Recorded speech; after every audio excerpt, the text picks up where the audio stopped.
Oğlumun hasreti ciğerim yeri. Hamdolsun dil açtı baba diyeri. Ayrılık yok mənə ona qiyri. Her nefes almakta oğlum özlerem. Kimseye demirəm, derdim gizlerem. Oğlumdu dünyada hayat umudum. Ciğerim olanı nece unudum. Özüdü gurbetim, özüdü yurdum. Bu kırgın gevlimi bes özü alı. Korkuram ölendem ellerde kalı.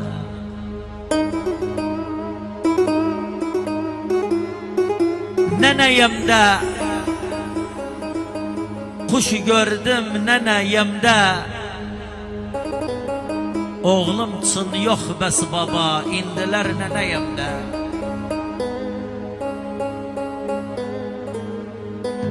O babalık besleri, o babalık evlat çın can koyarıq, bizde var o babalık.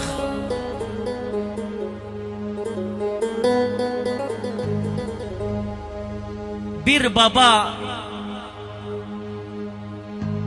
olmuşam, bir baba. Keşke ben de olaydım babam kimin bir baba.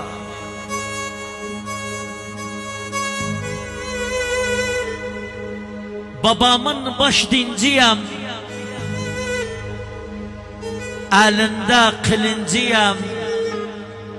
Ben babamla zenginem, olmasa dilenciyem. Babam beni çağır,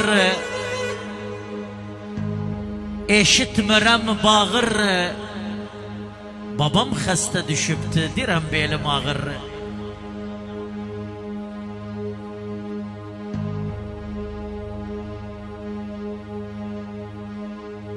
Babam beni çağır,